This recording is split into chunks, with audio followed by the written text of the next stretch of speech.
What's going down? It's your boy, EJ Nduka, the judge, and we're here in New York, the Battle Riot. And make sure y'all tune into True Heel Heat. They got it going. I'll see y'all.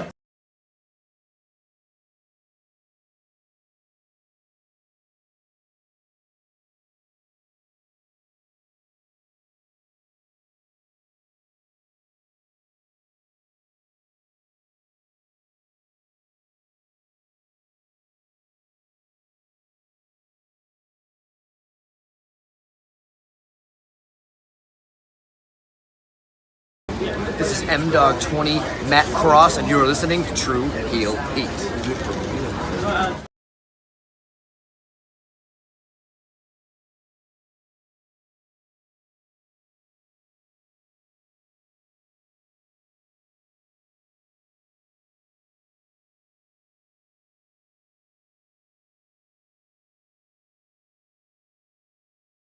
Alright, this is Dan House here, very nice, very evil. You are watching True Heel Heat. Probably should have had MJF do this, but here we are.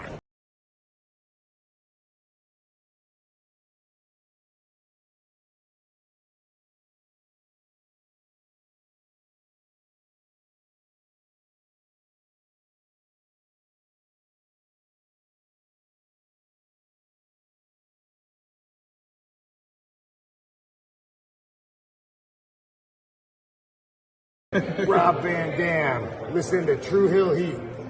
Pow.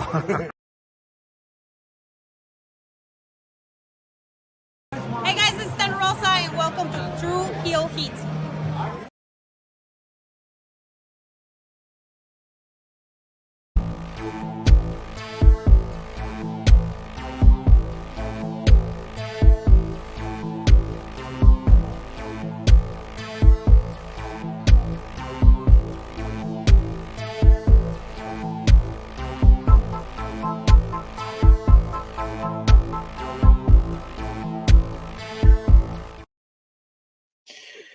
Hello.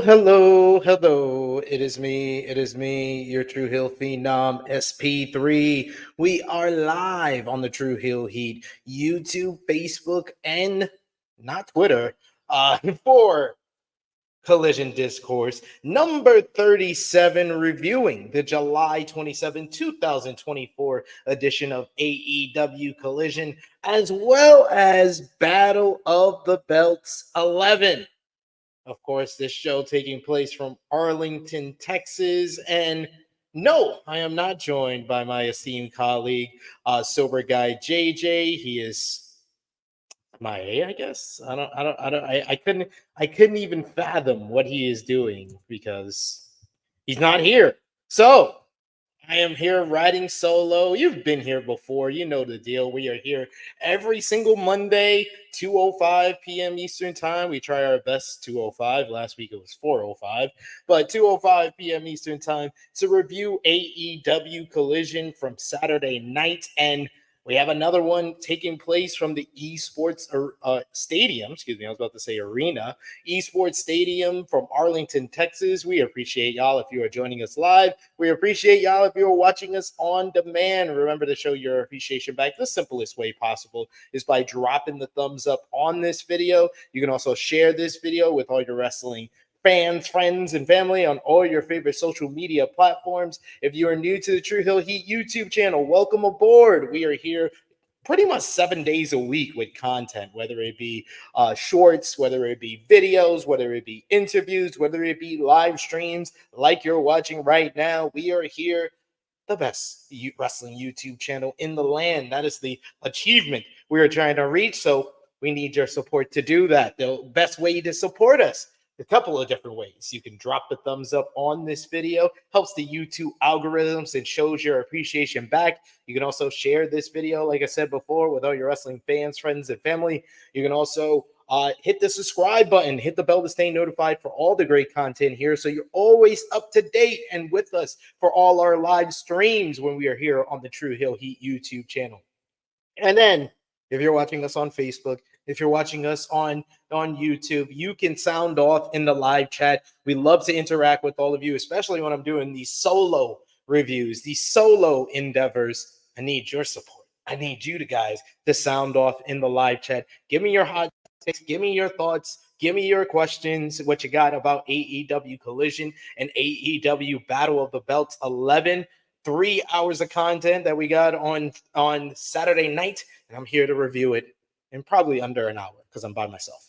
But how you can get engaged is by sounding off in the live chat. And to make sure your comment is on screen, you could send a super chat donation. You just hit the $ at the bottom of the live chat, and you could send any dollar amount matters, and I will definitely highlight your comment on screen. If you got a thought that you want to have read out, if you have a statement, a fact, an opinion, however you want to view it, you could do that with one of those super chat donations. It goes a long way to help out the channel, keep it going as we are trying to achieve 20,000 subscribers for the year of 2024. And we're more than halfway through 2024. I'm sweating in this room. It's very hot in this room. It's very hot in this apartment, but I digress. I will give you my thoughts on the heat. And it's a heat wave pretty much everywhere I'm hearing today. So it's not good wherever you are, but I'm here to cool you down with some cool vibes, some cool talk about AEW Collision and AEW Battle of the Belts. And maybe, hopefully, my esteemed colleague, Sober Guy JJ, shows up eventually. We'll say eventually. We'll keep our fingers crossed. But AEW Collision from July 27, 2024, took place from the Esports Stadium in Arlington, Texas. And boy, oh boy, between ROH, Death Before Dishonor on Friday, and AEW Collision and Battle of the Belts on Saturday, can AEW and ROH stay in Arlington, Texas forever? Like forever? Like Collision, 2 back-to-back weeks where I really like the crowd, I really like the vibes, I really like the set. Then ROH Death Before Dishonor is probably the best Tony Khan era of Ring of Honor pay-per-views that we've seen. And a lot of that came down to the great crowd that they got in Arlington, Texas. Once again, a sellout for AEW Collision this week, as well as Battle of the Belts. And the show kicked off with Orange Cassidy, one of the bigger stars in AEW. He was going one-on-one with Johnny TV this week. Nice little competitive contest to kick things off here. We had a little snafu with the audio once again. This time it was at the beginning of the show where it was like complete silence for the opening theme as well as the opening kind of intro to the show before Orange Cassidy came out. But eventually came on with, I think this was only an audio issue on Fight TV because when I pulled up the TBS feed, it was totally fine. Johnny TV cartwheeled out of a wrist lock early. He started posing in the corner, draping himself upside down as Taya put his glasses on. That was a nice little thing between them. He avoids some kicks from Johnny TV, does Orange Cassidy, and eventually puts his hands in his pockets. He does a pocket arm drag, a pocket monkey flip, and then that pisses Johnny TV off so much. We get a no hands plancha by OC, and then he puts on Johnny TV's sunglasses. We get a spinning DDT from OC. TV eventually catches him, side Russian leg sweep. Moonsault misses, and Cassidy chills out on the map instead. TV misses another standing moonsault, but gets the standing shooting star press for a 2 count. OC rolls it outside where Taya Valkyrie puts the boots to him. Johnny TV heads out as well. He pulls the AEW signs from the safety rail, and he wraps it around OC's hands, around the railing, and kicking it. Taya and Johnny kiss in front of OC. And then Johnny TV continues to work over his arm. That became pretty much the story of this matchup. Johnny maintains wrist control and nails a few shoulder blocks until OC gets a flash pin attempt. He does the Stun Dog Millionaire before once again using his quickness, his agility to kind of keep Johnny TV on the back foot. He was thinking Orange Punch, but it's blocked. We get a Moonlight Drive by Johnny TV, but he misses Starship Pain. OC hits a big diving DDT. He caught TV, and TV was able to deliver a third Moonlight Drive. He looked to hit that a bit gentle though on that occasion. He does hit the Starship Pain this time, but only gets a 2 count on Orange Cassidy. Orange is able to avoid him on another big kick, and he eventually hits the Orange punch for the 1-2-3. Orange Cassidy picking up the win in what I thought was pretty fine opener here. Nothing to write home about. But after the matchup, Johnny TV takes out the leg of OC from behind. Taya joins in and puts the boots to him. This was a follow-up from the Battle of the Booty at San Diego's Comic-Con, which Orange Cassidy and his good friend Willow Nightingale picked up the win over Taya Valkyrie and Johnny TV. And we saw a little bit of that here as Taya Valkyrie and Johnny TV were putting the boots to OC, and it led to Willow Nightingale running down to make the save. She runs off TV and Taya and helps Orange to his feet, raising his hand. We got Willow seemingly a part of the conglomeration, which is always a good thing. But like I said, fine opener here. Nothing to write home about. Johnny TV, he plays his character very well, but he hasn't been kind of like the standout in the ring that he once was like a decade ago or 15 years ago. But OC is always fun. He plays his character well, and his character meshed well with Johnny TV. So like I said, solid stuff from those two. We head to the backstage area where we hear from the Bang Bang Gang, Juice Robinson and the Guns. They don't cry over spilled milk, they says. Mother Wayne is a conniving hellcat, says Juice Robinson, spraying him in the eyes with that aerosol. The Bang Bang Gang will get the patriarchy real soon, they say. Austin Gunn says one day soon they will have to answer to the Bang Bang Gang, while Colton Gunn says they are the Collision Cowboys, and Arlington, Texas is their place, and Collision is their show. So there's only one thing that they can do, and that is 2 words for them: guns up. I'm really digging the Bang Bang Gang as baby faces. I talked about it last week on Collision Discourse. The Arlington crowd just fell in love with them during that Trios Championship matchup in the main event of last week's show. And it seems like we are full speed ahead with the Bang Bang Gang being baby faces. I don't know how much that's going to work with Jay White. Jay White excels as a heel, but this issue with Christian and the patriarchy makes me feel that if Jay White is able to come back, or even if he's not able to come back for All In London, I think we're getting the Bang Bang Gang, maybe the House of Black and the patriarchy for the Trios Championships there, which I don't mind at all. Next up, we have Triple Threat Tag Team Contest. This was supposed to be Shane Taylor Promotions versus the Blackpool Combat Club versus Top Flight. We still got the Blackpool Combat Club represented by Claudio Castagnoli and Wheeler Yuta. We still got Darius and Dante Martin, Top Flight, but Lee Moriarty, our new Ring of Honor Pure Champion, is teaming up with Brian Cage because Shane Taylor apparently suffered an injury during ROH Death Before Dishonor on Friday. So this leads to a mismatch tag as we get this triple threat matchup. Yuta and Moriarty resume their battle from the night prior at Death Before Dishonor, starting things off with each other. Dante Martin eventually tags in after a quick exchange. He slips to the apron and hits an enziguri, followed by a big crossbody. Corner clotheslines and springboard senton back in. And then Claudio tags in now. Assisted DDT from Darius to Claudio as we see the infantry watching backstage. The Blackpool Combat Club hit double shoulder takedown on Dante, but in comes Cage with a blind tag in against Dante. He hits a full nuts and spinning slam, and then he flexes. Moriarty tags in and double team diving knee drop by the two. They actually worked pretty well with each other for the first time teaming with one another. Cage and Dante now. We get a body slam, a chin lock applied by Cage. He goes for a power bomb, but Dante's able to get out with an enziguri. He claws his way to the corner, but Lee Moriarty drops Darius off the apron.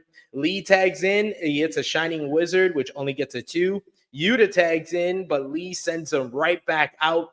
Dante back up, and tags in Claudio, who delivers a running European uppercuts in the corner to both Cage and Moriarty. Big scoop slam to Lee and a stalling double foot stomp. 1-2 and a no. We get Claudio is thinking for the giant swing, and he eventually gets it on Moriarty. Tag in by Darius. The Top Flight started running wild for a bit here. uppercut, super kick, uppercut, super kicks from Top Flight take both Cage and Claudio down, as you see here. Stereo dives as Dante and Darius take flight. We get Moriarty with a dive of his own. Cage takes Darius' head off with a big clothesline.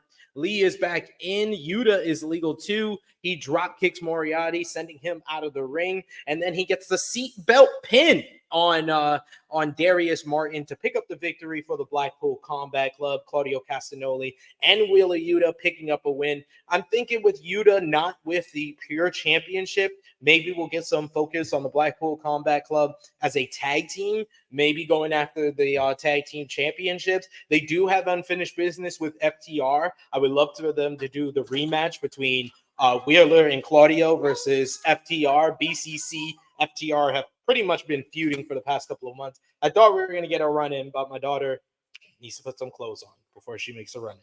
Not trying to get fined and sued.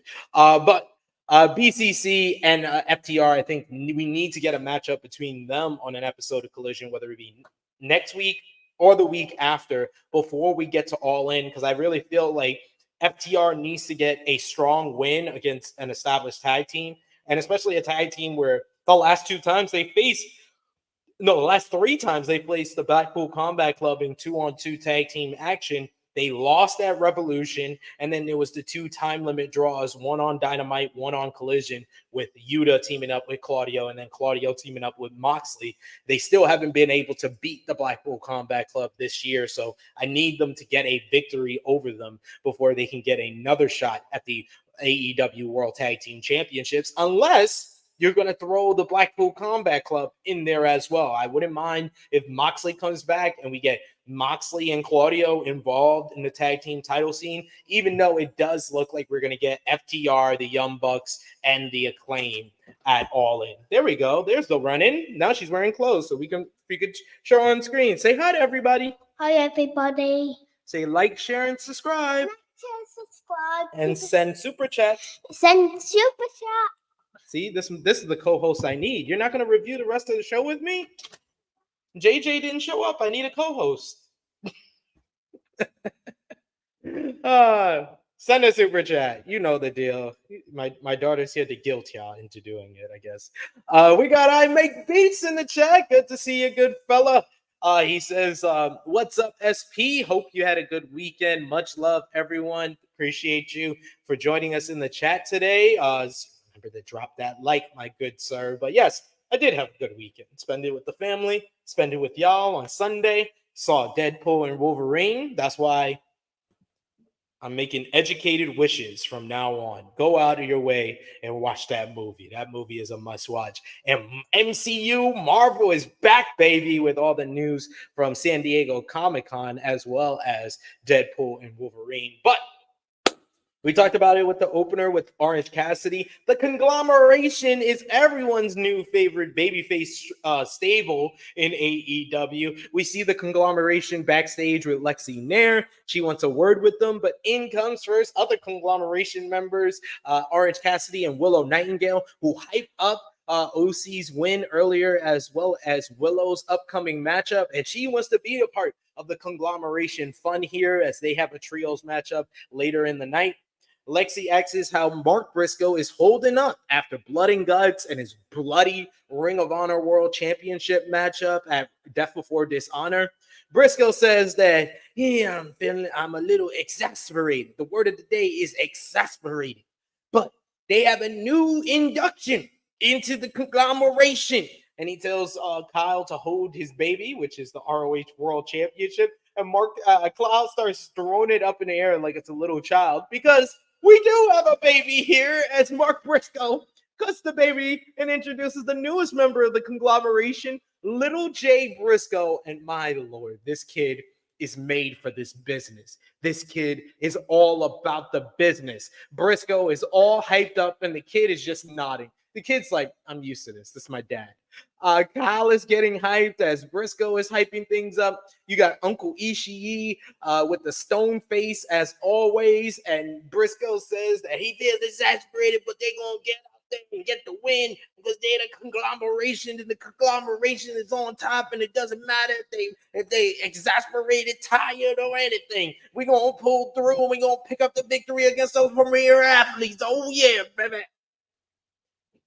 I love this kid. This kid is my new favorite member of the conglomeration. And this picture alone is just a definition of the conglomeration. You got Mark Briscoe going crazy. You got little Jay Briscoe just like, hey, that's my dad. You got Bestie Lexi in the chat, and you got Uncle Ishii with the stone face. I got some uncles that have the stone face like this. This promo, man, Mark Briscoe is one of my favorite promos in the business today. He's in the business today. Mark Briscoe is the most likable babyface out there. There's Cody Rhodes. You can have your Cody Rhodes. You can have your Will Ospreays, but I'll take me some Mark Briscoe. He is just so he gets what it means to be a very funny yet badass babyface. Like he's got the blood dripping down his face against Roddy Strong. He was in Blood and Guts, one of the best performances in that matchup on Wednesday, and then he's back here. He is putting in work. They are making sure he's getting all his money's worth, and he worked 3 matches in this 1 week. So give it up for Mark Briscoe, who's putting in that work.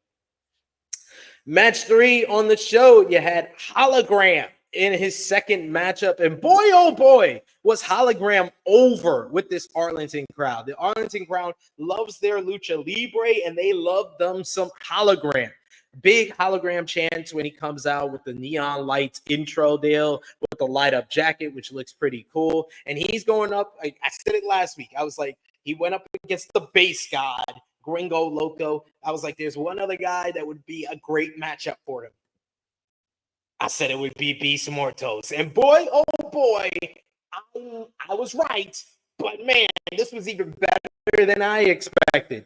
You get a spinning arm drag display by both men with Mortos from Mortos first, and then Hologram with a neat Tierras. Mortos comes back with one of his own. For a guy his side, he was moving so smooth in the ring. We get a victory roll. No, we get the flip around a little, and then a big standoff between both men. Spinning kick to the midsection connects as Mortos follows up with twisting the neck with his feet. He hits a huge power slam for a 2 count. We get a press slam, but that's avoided by Hologram as he runs off the ropes, and he gets caught with a big pounce by Mortos, knocking him to the floor. We come back from commercial break, and Mortos tosses Hologram into the steel steps. He whoops him into the ring post. He's got control of the matchup, controlling the pace, slowing it down a bit. Mortos attacks the massive Hologram, really getting this crowd behind the our new favorite luchador. He's only had a week, you monster, Mortos. Mortos is going insane. Mortos continues to pull out the mask in the corner. Hologram keeps slipping out onto the apron to avoid Mortos' offense. He delivers an insane Tierras with about 5 rotations by Hologram. Hologram goes for a Hurricane Rana off the top rope, but Mortos catches him and hits a big sit-out powerbomb.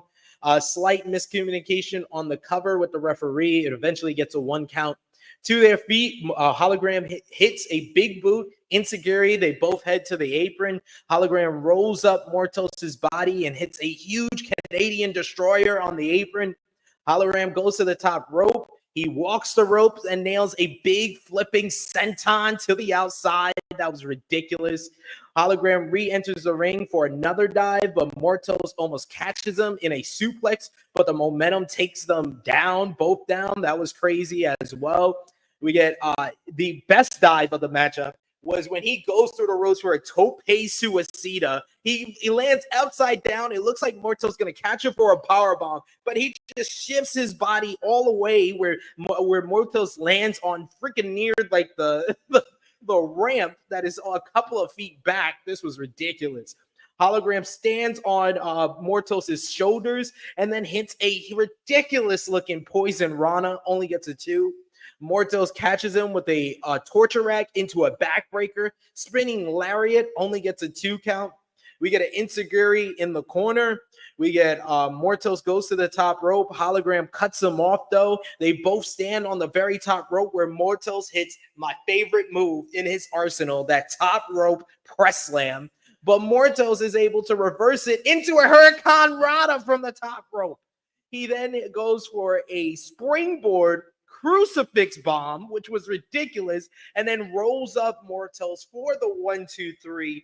Hologram picking up the win in an awesome match. This matchup just had spectacular chemistry between these two guys. It was just crazy move after crazy move, crazy sequence after crazy sequence. These guys were made to have matches like this together. Just a great matchup and a huge showcase of Lucha Libre wrestling between these two men. Hologram and Beast Mortos. Give me a best of 7 series between these two because they just had ridiculous chemistry together. And off camera, we had Hologram, celebrating his win. He goes up the rim, and Tony Khan is so happy with his newest baby, his new baby Hologram. It being over with the crowd, the loud Hologram chants to start the matchup, loud Hologram chants to end the matchup, and Tony Khan is very pleased with his newest invention, his newest creation in AEW. He comes out on stage and hugs Hologram before heading to the back.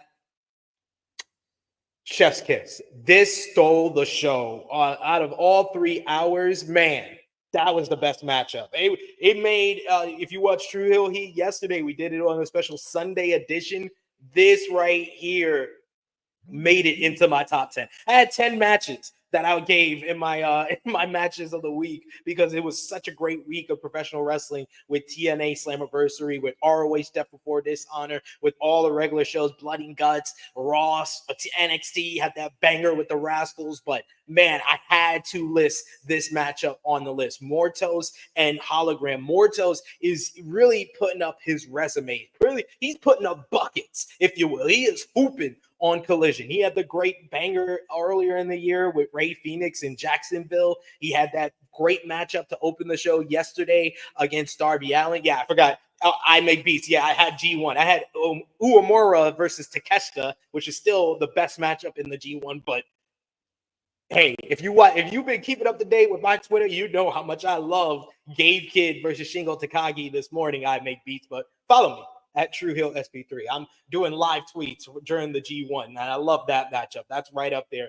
with Uemura and Takeshita. But Uemura and Takeshita was my number 1 on Match of the Week, but this made the list as well. I love me some spot food. I love me a spot fest. But when you have two guys that just can make it look so fluid and it feels like a fight between the two, they're telling a story at the same time, but hitting spectacular moves. This was just a great matchup between these two guys. Mortos deserves to get more wins because he has been delivering on Collision week in, week out. But Hologram, Tony Khan might have found himself a gem. He's been trying to find the luchador that's going to connect with the fans. Hologram may have done it. Hologram's got the best chance to do it, and he has the best chance to stand out because he has been doing that the first 2 weeks since his debut. We got Greg Carter, number 2 in the chat. I agree with you. Sami Zayn is another one that's up there as well. He says it's Mark and Sami Zayn for the best baby faces right now. Ace says, what's up, SB3? It's time for Thunder Rosa to move on from Diana. Doesn't look like that if you watched on Saturday night, but I do agree with you. It is about time that she moved on. I Make B says this match was dope. He says Mortos is so impressive every time I see him. I need more Mortos. Beast Mortos is one of the better, it's a low-key gem. He's kind of filling a void that kind of Penta El Zero Mero. And, we've been seeing less of Penta on TV. I don't know if that's a sign that he plans on leaving and going to WWE, but you might have found his replacement in Beast Mortos, but you got to treat him and book him better. You got to book him with wins, with credibility wins, so he is a credible opponent for other of your major stars. If you want to have him kind of be the guy that loses to the top stars, you need to give him some big wins over some talent underneath. We got Ace who says this match was fire. He also says hologram is super over. I agree though. IMAB says I still getting over that Ray Phoenix match. LOL. 100%. Mortals, he delivered against Ray Phoenix earlier in the year. That was his first gem on Collision, but he week in, week out on Collision, he's been delivering some awesome matches all year long since he got signed to AEW officially. Speaking of the aforementioned Thunder Rosa, she was up next here. Match number 4, we get Thunder Rosa going one-on-one with Athena's student, Maya World. Maya World showing us some love here on AEW in Texas, but she was going against an absolute monster in Thunder Rosa, who is pissed off after her loss last week in the Lumberjack match. She comes out with a Fury, hits a loose best press. We get corner clotheslines, drop kick in the corner, looking good. This was all Rosa's pace. She hits a wheelbarrow into a stomp. She then locks in a modified one-arm camel clutch and gets the tap-out victory here. Very quick matchup. Only went about 3.5 minutes here. Thunder Rosa continues to climb the women's division ranks after her big loss against Deonna Purrazzo. And she says after the matchup, she looks into the camera and she says that Deonna, she is still not done with her. She wants to get another definitive win against Deonna Purrazzo before she moves on, which is understandable, but it should have probably been last week here in Arlington. I mean, she's in Texas. You have Thunder Rosa win the matchup. That's just me. But if you're in Texas and you're AEW, it means that we're also going to feature this man, Lance Archer. We did see footage before this of Lance Archer versus Will Ospreay from Dominion last year, and it was announced that the rematch will go down on Dynamite on Wednesday. The cameras catch up with Lance Archer backstage with bodies flying everywhere. Archer thinks that these things are about to drastically change in AEW. Archer says he's beaten Ospreay's ass in Dallas, Texas before, and Wednesday he'll do it again. Because everybody dies. Archer leaves the shot, leaving us with all the bodies just thrown through all over the corridor. And we'll talk about his matchup later in the night. We see a jobber running down to ringside from the backstage area, and Archer's music hit. He comes down, he catches up to the jobber. It's a big Uranagi on the apron. He shoves him into the ring. The bell rings, and Archer hits a huge soak slam. Another one, we get a one more chant, but the jobber is already dead, so he hits a blackout for the 1-2-3. This matchup went less than a minute. Archer looking strong, on his way to go one-on-one with the former AEW International Champion, Will Ospreay, this Wednesday on Dynamite. If you've seen Ospreay and Archer go at it before, I think their best matchup that I've seen between the two was in Dallas, Texas in the G1 Climax back in 2019. But they had a great matchup last year as the opener for Dominion in Osaka. I'm hoping that we can get that type of energy, the type of energy that we saw in Dallas, Texas, type of energy that they had in Osaka last year. If we can get that here, they can deliver another great matchup as Will Ospreay is looking to gain some momentum as he got that big match with MJF for the AEW International / American Championship coming up August 25th at AEW, all in London. So we'll see how that transpires coming up on Wednesday. Greg Carter says that Lance Archer got to stop. Everyone is very much still alive. Not those jobbers. We never see them again. So everybody dies. Everybody dies. Next up, we see it's the premier athletes of Ari Daivari, Tony Nese, and Josh Woods. They are going up against the conglomeration. Of Tomohiro Ishii, Kyle O'Reilly, and the Ring of Honor World Champion Mark Briscoe. We got Smart Mark Sterling. He advises his clients to apologize for their remarks last week. Daivari says he'll apologize on behalf of Tony Nese that the fat Texas slobs feel bad looking at his body. Now they'll get even with the conglomeration. Spoiler alert, they did not. Woods and O'Reilly starts things off. We get Woods misses a roundhouse kick Kyle goes for a Kimura, but can't get it. In comes Tony Nese. Tony hits a kitchen sink on O'Reilly, but he's able to tag in Ishii. Ishii was great in this matchup, just moving around the ring, hitting hard as he usually does. We get Tony Nese and Premier Athletes actually look like they were on the verge of a victory here. At one point, Mark goes for the J Driller attempt, but Sterling gets on the apron, though. Woods comes in, and they hit a double-team net breaker and a diving splash from Daivari. Only gets a 2 count. It's broken up by Ishii. Ishii comes in with a running tackle on the outside. He hits a diving knee from O'Reilly. We get a big lariat from Woods on Briscoe. He goes for a suplex on Ishii, but Ishii's able to turn the tables and hit the suplex on him. Combination of strikes from O'Reilly, spinning kick from Nese. Daivari holds O'Reilly on the floor, but Nese accidentally takes out Daivari. Woods with a release German suplex, a flurry of suplex to all the members of the conglomeration. O'Reilly and Ishii take him out, though. They triple team Woods, which leads to Ishii knocking out Sterling, and then a cross arm breaker by O'Reilly on Woods gets the tap out victory for the conglomeration. Getting the victory here in a pretty fun trios matchup. The action was very fast paced, and this was a fun little sprint with all 6 men being featured very well. I'm digging this conglomeration. This is a very much a mixed mash babyface stable or trio at times, but it just works. It just works with Mark Briscoe being the mouthpiece. If you would have told me like 10 years ago that Mark Briscoe would be the mouthpiece of a stable, I wouldn't have believed you. I wouldn't have believed you at all. And just so people know, hey, you can have an opinion, but if you're just coming here to try to shit on things, you're gonna get your ass blocked and removed. So I'm not even gonna feature the comment. I would have just to be salty, but I'm not gonna do it. We got Ace in the chat. He says, but put the ROH World Championship on Lance Archer. I agree. I want Lance Archer to get more play in Ring of Honor. Like, he's been featured on Ring of Honor plenty in trios action with the Righteous, but I want him to be featured as a single star. If they made him more of a single star and put him on more and get him more, quality wins in Ring of Honor, I think that he could be a challenger for Mark Briscoe in the future. 100% agree with you, Ace. I Make Beast says Briscoe should never lose, baby. Absolutely. I agree with you, baby. We got Alex Powell who says, can't believe it's been a year since the real world title. Remember that? The good old days of Collision, right? That's what Jimmy often is like Wolverine looking at the picture of old Collision. He misses old Collision so much.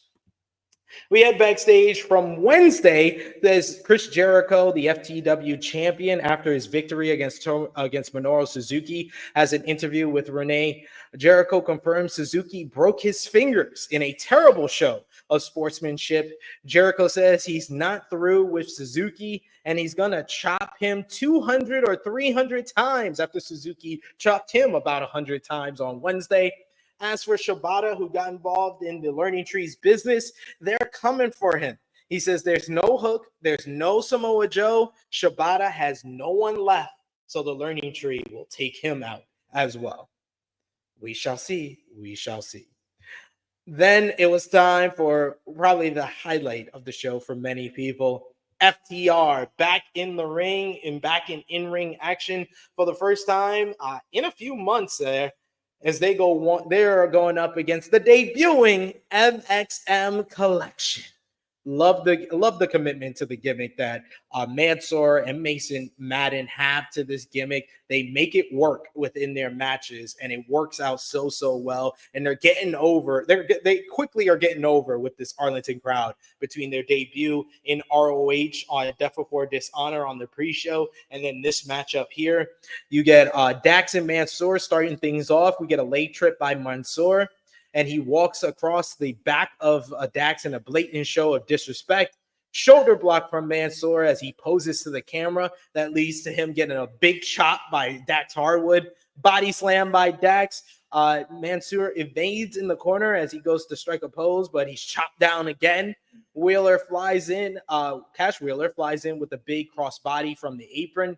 Mansoor dives at Mason to retreat, where Mason catches him, so he looks like the bodyguard. Beautiful stuff. Beautiful stuff. Look at these beautiful men. We get Mansoor. We get Mason coming in. He goes at it with Cash for a bit here. We get a clean break, but then he slaps Cash right in the face. Hip attack by Mason as he poses with Mansoor at the same time after the hip attack. Great stuff. Great. We get a hip toss attempt from Cash, but Mason clotheslines him in response. He tags in Mansoor. Double team leg drop, only gets a 1 count by MxN. Dax hits a big elbow drop. He then gets more chops in on Mansoor. FTR look for the Shatter Machine, but Mason calls for a timeout and pulls Mansoor to the outside. FTR follows them outside and send Mansoor and Mason into one another. We get Dax held Mansoor up for a little girl to hit him, but some teenage boy gets up instead and smacks him. Amazing stuff. Love the crowd involvement in all the AEW events. Back in the ring, a double side slam leg drop opportunity from MxN only gets a 2 count. We get another body slam and a big elbow drop from Mason, who moved really well. I was very impressed with them during Death Before Dishonor, even more in this matchup. They're able to use their gimmicks, but it doesn't take you out of the wrestling at all.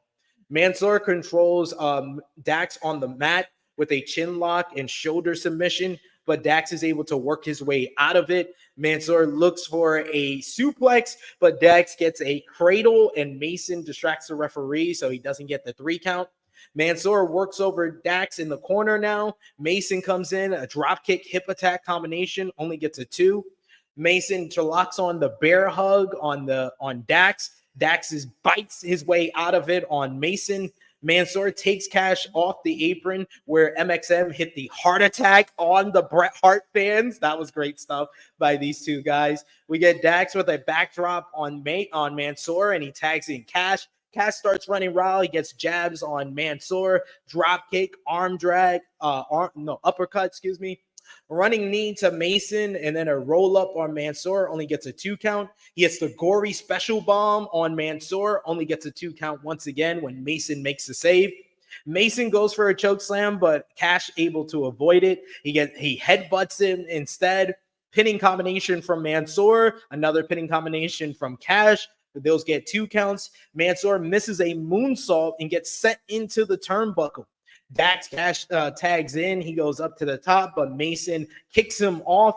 Mason gets sent to the apron. Oklahoma roll from Mansoor. Mason gets knocked to the floor as we get a blind tag by Dax. This leads to FTR hitting the Shatter Machine on Mansoor. 1, 2, 3. Really good matchup here. MxM Collection is going to add a lot to this tag team division because of their gimmick, because of their character work, and their in-ring work. They are very much impressing me because we never got to see them really showcase their in-ring ability in WWE because it was too focused on the character and too focused on jobbing them out at every chance they get.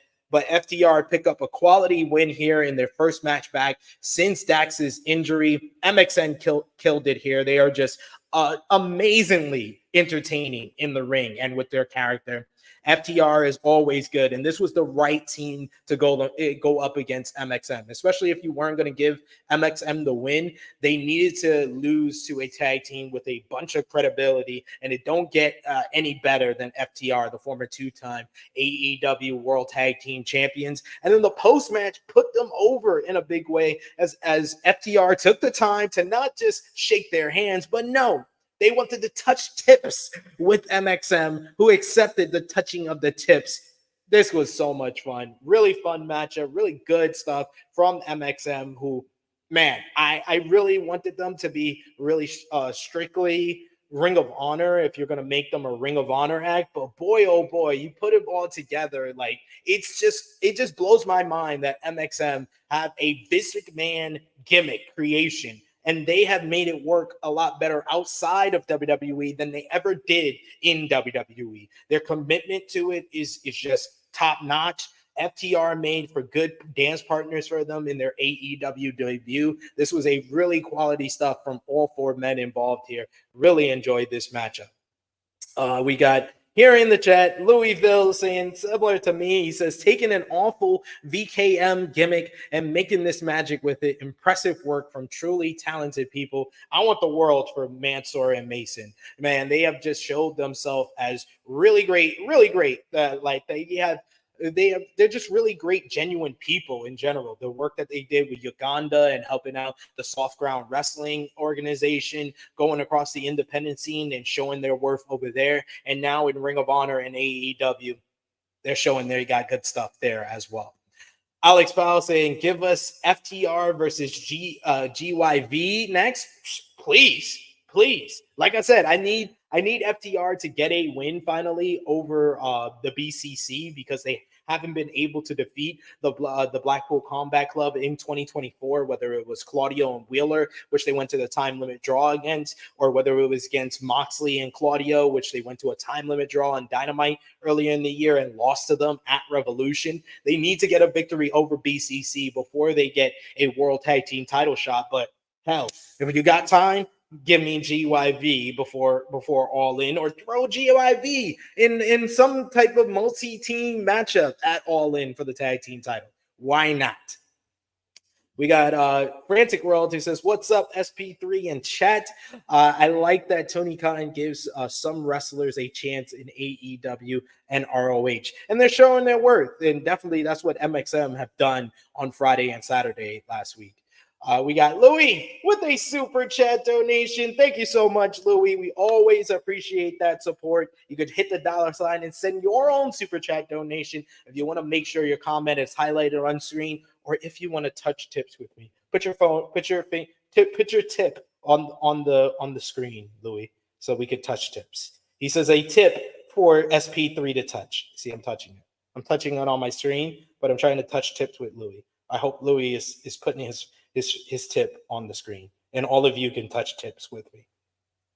Everyone needs to touch tips. It's the best way to go. And MxM made me fear the rim. I love what they do there. We got thank you once again, Louisville. We also got I Make Beats, who says excited to see Mansoor back. Facts for the tag team division. It's gonna cook. Indeed. And yes, me and Louis touch tips. I'm touching all of your tips right now. Yeah. But yes, give it up. We need more of MxM on Collision and in AEW in general. But it seems like we're going to get the aforementioned three-way for the AEW World Tag Team Championships coming up at All In with the Young Bucks, FTR, and this team here, the Acclaimed. After Blood and Guts, we hear from the Acclaim backstage after the matchup. Max Caster is excited to be on top again, but Bowens doesn't want to hear that the Acclaim don't belong anymore. They deliver, they bleed, and they give themselves for this company every week out, every time for the last 4 years. They protected AEW from the EVPs, so don't ever underestimate the Acclaim again. Caster says the tag titles are coming back to them. That's right, where they belong. That's right.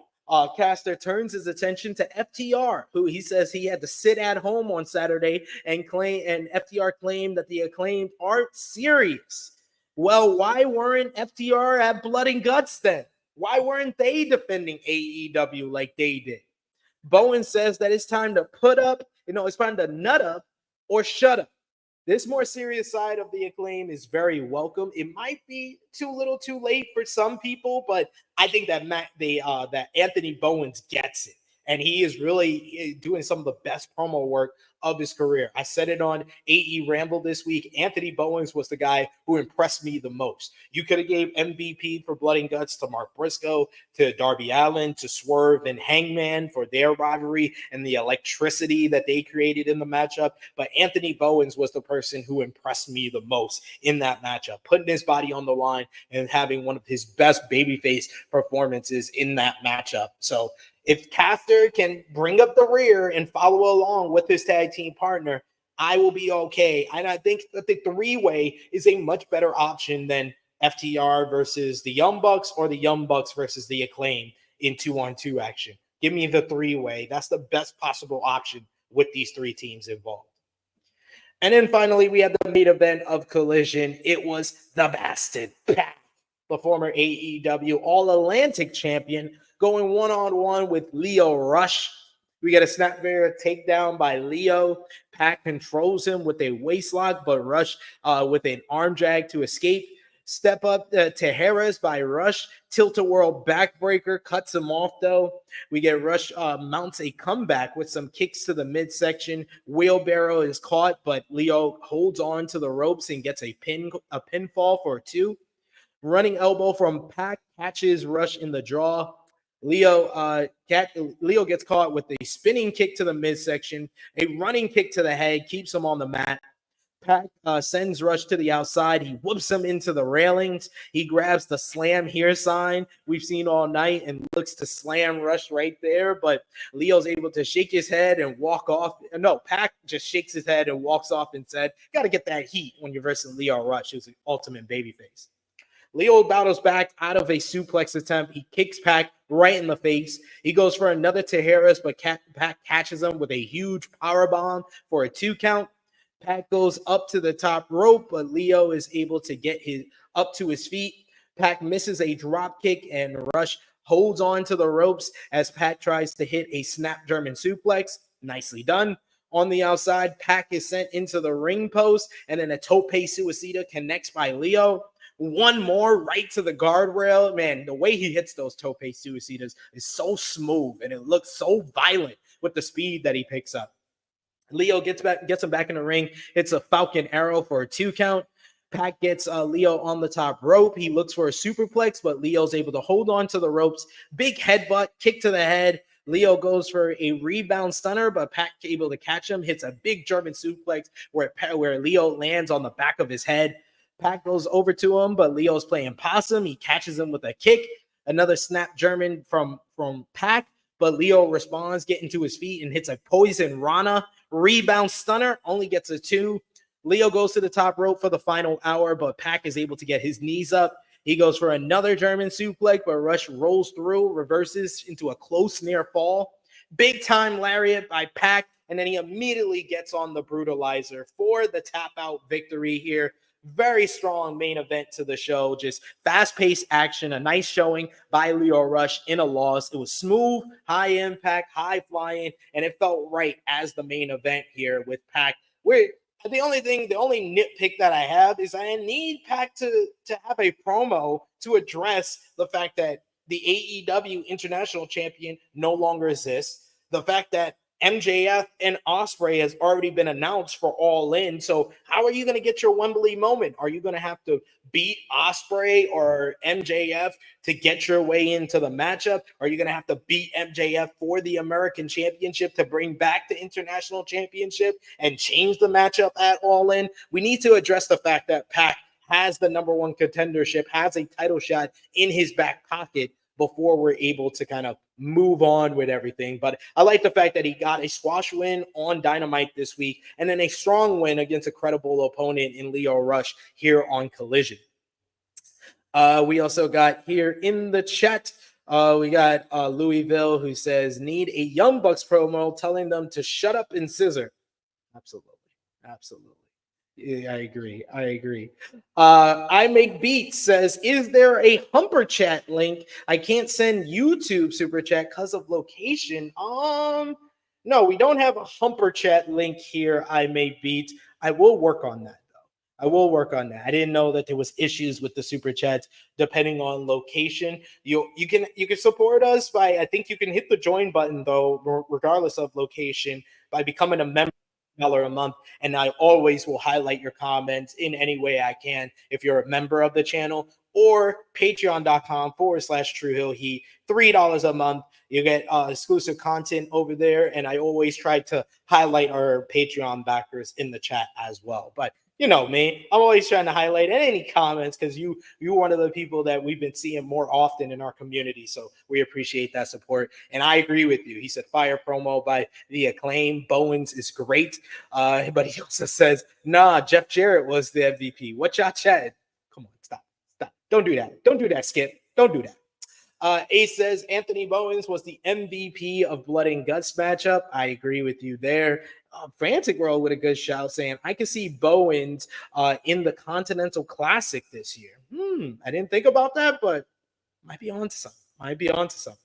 Safet says Bowen's promo was great, and the only thing that stops Caster being great is all that bullshit he's been speaking in interviews and on socials. If Caster can stop bullshitting, he can be great. He just needs to start with the, and that's right, and that's right. I couldn't take him seriously. Like, you're not rapping. You're doing a promo. So stop. Stop. Please stop. I Make B says Pac is the perfect wrestler, just black trunks and moves. We also got Alex Powell who says MJF promo on Pac is going to be hilarious. Absolutely. MJF's not going to understand a word that Pac says to him. And we got Alex Powell who says MJF all-in entrance should be on a horse, saying that the British are coming with a lantern on its head.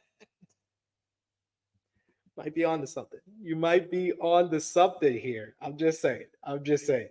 But that was all from AEW Collision. But we're not done yet. We got Battle of the Belts to get to. But to just give Collision on its own a grade, I'm going to give it a thumbs up.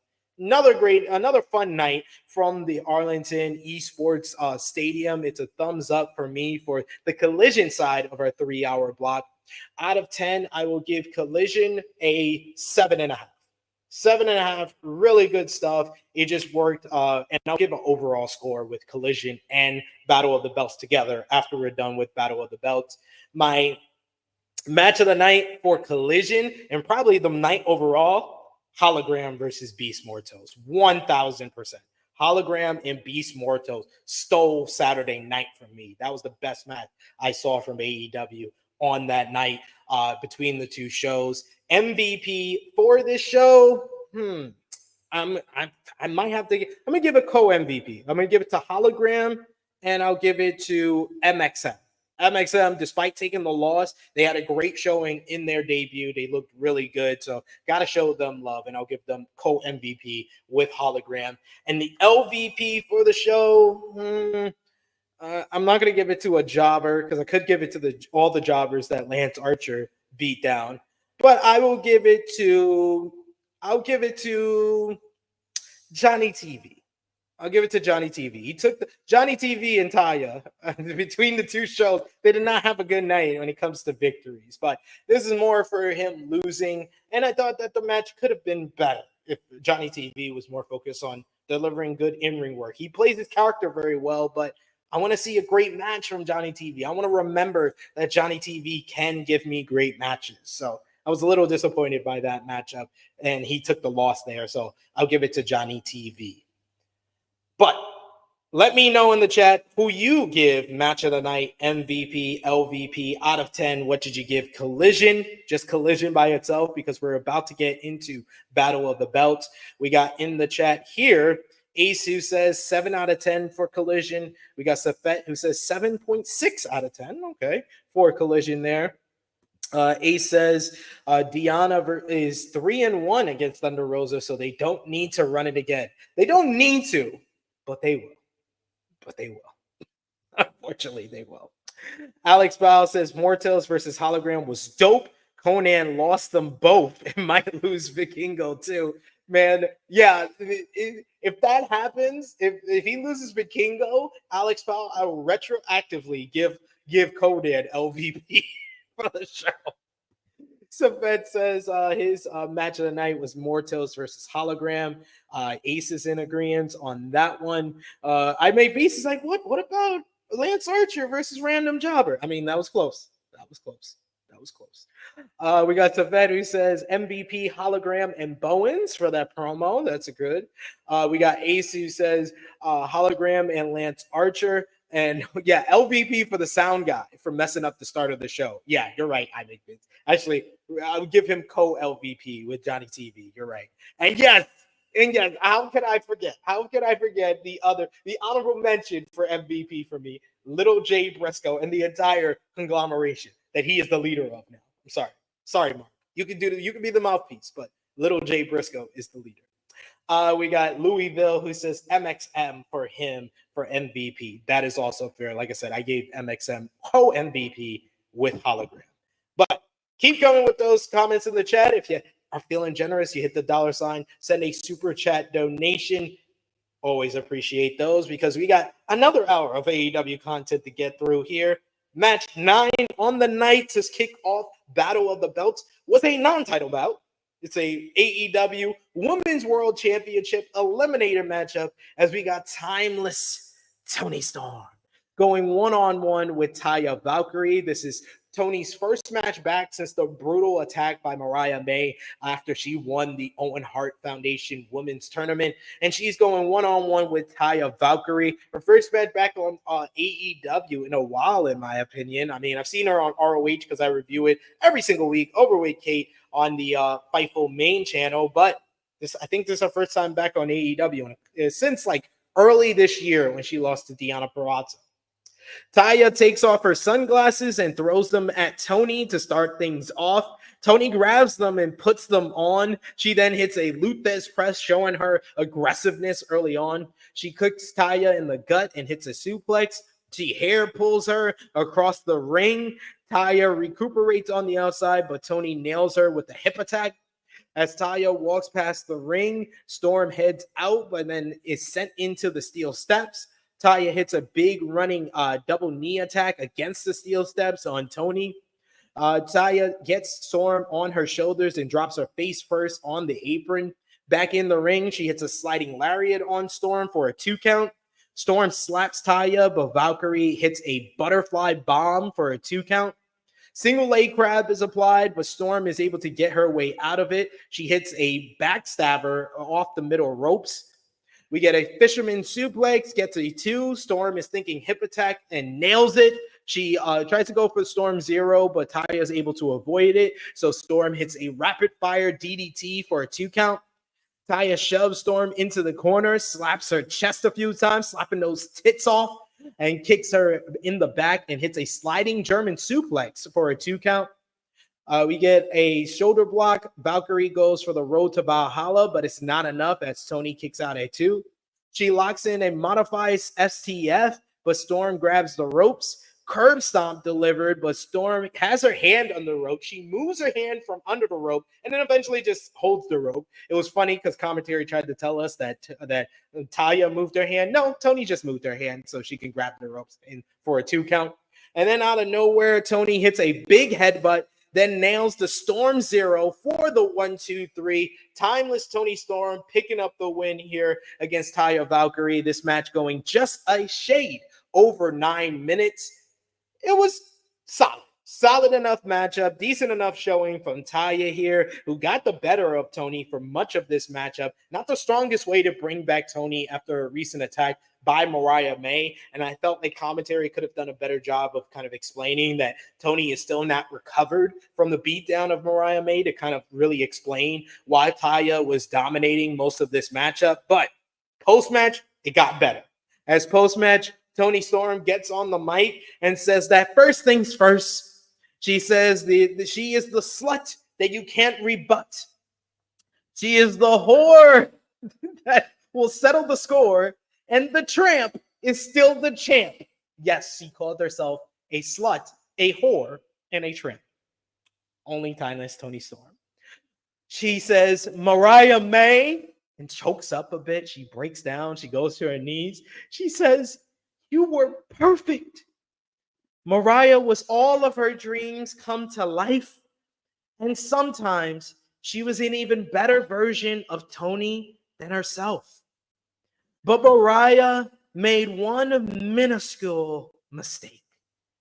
When she had her on her knees, crying, screaming, bleeding, you should have cut my bloody head off.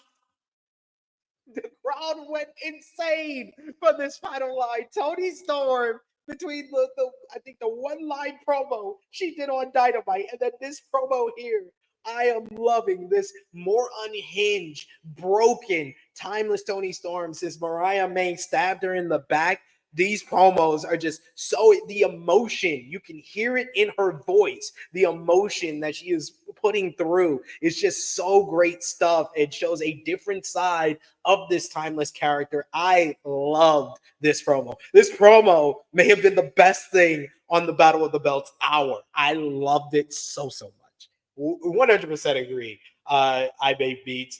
Tony is really one of a kind. We got Louisville. He says the harlot that moved on from Charlotte. Yes, we need to figure out words that rhyme with insults of women. Louisville says, first Battle of the Belts I've watched in years. There we go. Well, it's only been 2 years, to be fair. So you probably watched them in 2022 and then stopped watching when they stopped caring. Yes. I Make Beats says, are you prepared to die? Because I am. Oh my God. It sounds like she's crying with her voice. It's just amazing. It's amazing stuff. We head backstage to Kip Sabian, who's with Lexi Nair. They talk about his in-ring return on Rampage on Friday night. Sabian says that he has lost his father, and the last few months has been a roller coaster. He wants to do this he wants to make his family proud and become the best wrestler in this company. But the patriarchy attacked him backstage, but he has bigger fish to fry. He says that Nick Wayne may be upset after he eliminated him from the Royal Rampage, but he says Nick Wayne knows where to find him if he still has issues. So it seems like we're going to get a Kip Sabian versus Nick Wayne matchup, probably on an episode of Rampage or Collision. We'll see how that goes. I don't care yet. You got to make me care, guys. I'm not there yet. Next up, CMLL Women's World Title Eliminator matchup. Willow Nightingale going one-on-one with Deonna Purrazzo. This is a rematch from 2022 when these two women first on Impact Wrestling. Willow with a show of strength in the early goings. She hits a few chops. We get a test of strength again. Willow overpowers Deonna, but Deonna's able to trip her back to their feet. Body slam by Willow and a big shoulder block. She then hits a tilt-a-whirl head scissors, but is caught.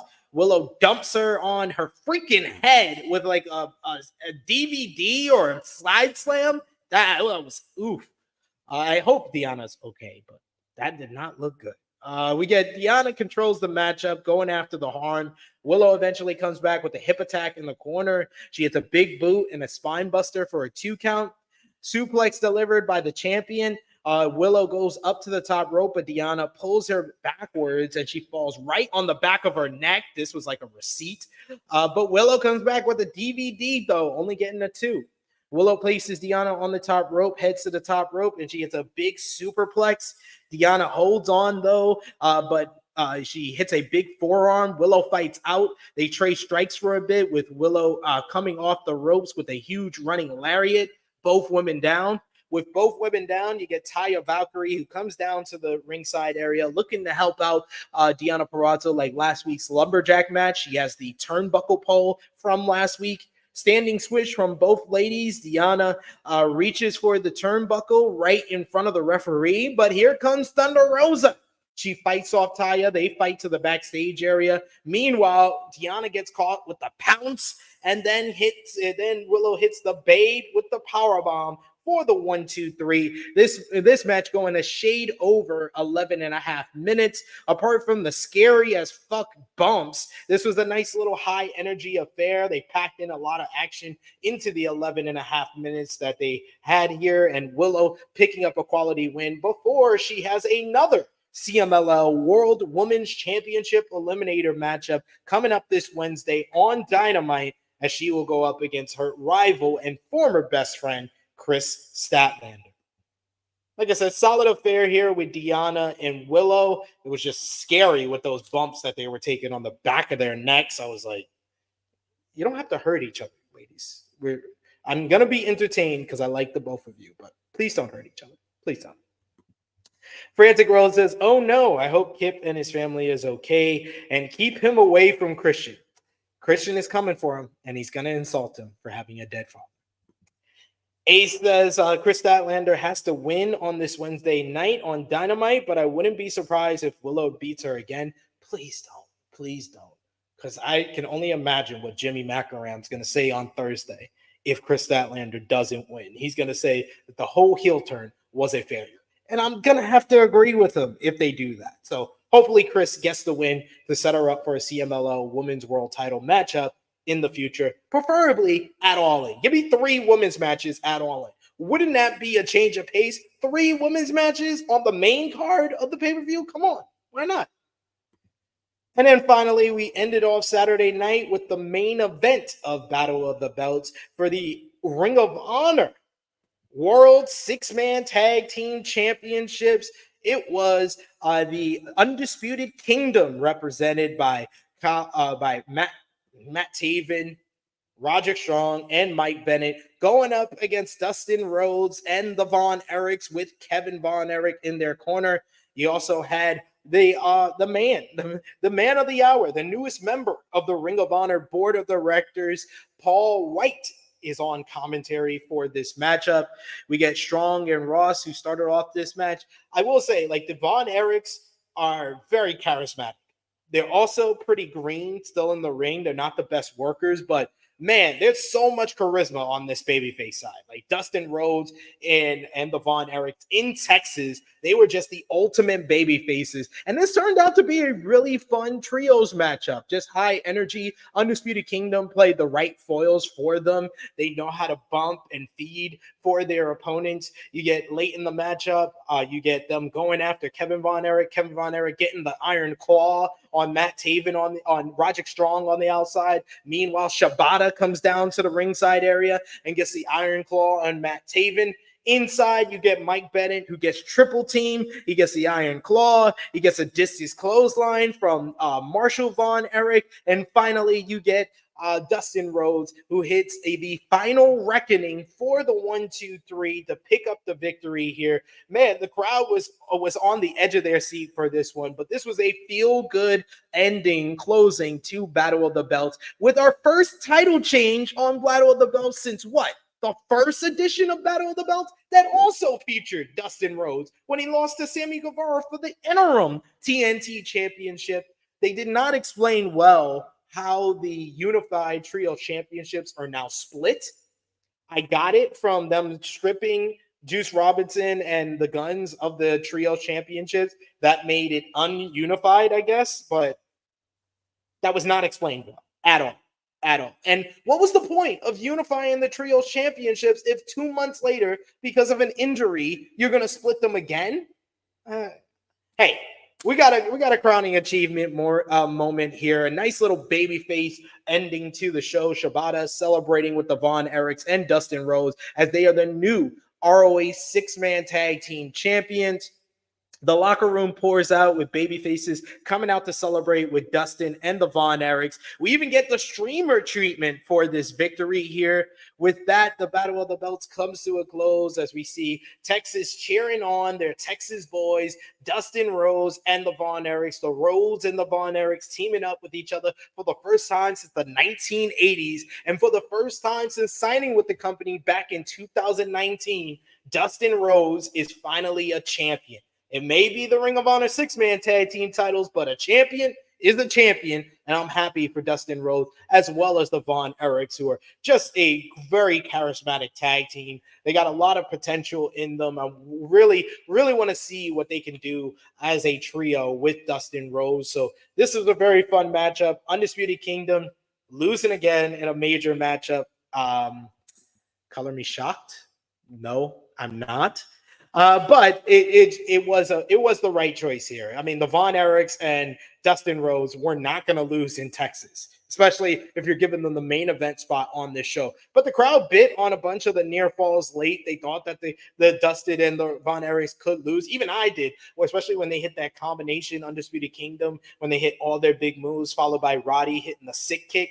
I thought that could have been, the moment for Undisputed Kingdom to get the win, but the Von Erichs and Dustin Rhodes are your new Ring of Honor 6-Man tag team champions. We got I Make Beats who says, Dustin always delivers. Can't say you're telling a lie there, sir. Can't say that at all.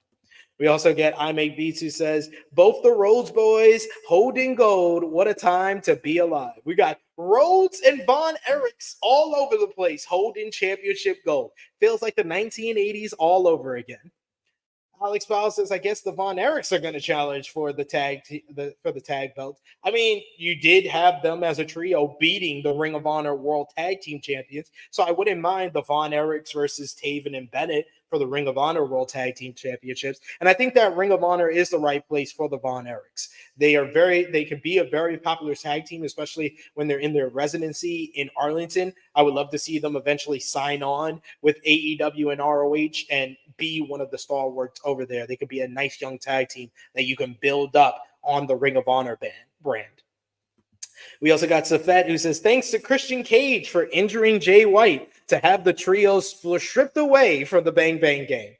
Hey, I will not say any vile things about Father of the Year, Christian Cage.